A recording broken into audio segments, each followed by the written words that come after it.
একটু আগেই বললাম, মানে যারা মানে আমাদের ডিরেক্টর রাজস্বী দা, ইভেন সোহিনী দিও বললেন যে এটা উইমেন মানে বেসিক্যালি উইডো ট্রাফিকিং এর উপর। আর কোথাও গিয়ে উইমেন এম্পাওয়ারমেন্টের বড় গল্প আছে এখানে। প্রচুর মহিলারা আমরা একসাথে কাজ করেছি।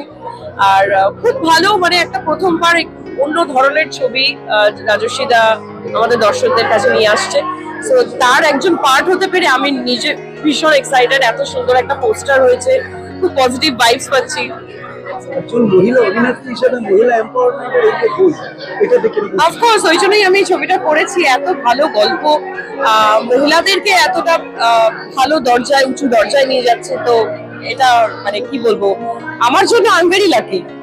দর্শকরা কিরকম ভাবে পছন্দ করতে পারে কি মনে হয়? দর্শকদের আই থিঙ্ক পছন্দ হবে,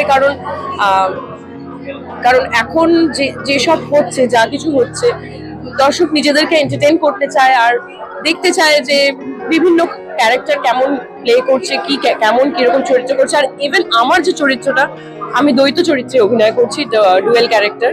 তো এটা আমার জন্য ভীষণ চ্যালেঞ্জিং। তো আমাকে একটু, আমার যারা ভক্তরা আছে তারা শ্রাবন্তীকে নতুন ভাবে দেখতে পাবে। হ্যাঁ, একদম ডুয়েল ক্যারেক্টারে, যেখানে মানে একদম নর্থ পোল সাউথ পোল দুটো ক্যারেক্টার। বলতে পারা যায় প্রথম। এর আগে আমি গয়নার বাক্সতেও ডুয়েল ক্যারেক্টার করেছি, কিন্তু এই ছবিটা একটু অন্যরকম। অনেক কিছু আছে, দেখা যাবে সেটা। রাজস্বীদার সাথে কাজ করার এক্সপিরিয়েন্স অসাধারণ। ইজ আ ডার্লিং, সত্যি কথা বলতে গেলে এত ভালো একটা মানুষ। সত্যি এনার সাথে কাজ করা, আমি নিজেকে খুব ভাগ্যবতী মনে করি। কারণ এতটা বোঝে অ্যাক্টরদের, এতটা বোঝে তাদের মানে প্রবলেম, তাদের ভালো লাগা, খারাপ লাগা, সবকিছুই রাজস্বীদা সবারটা, শুধু আমি বলবো না আমার একার, প্রত্যেকটা অ্যাক্টরের সুবিধা অসুবিধা মেনে উনি কাজ করেন।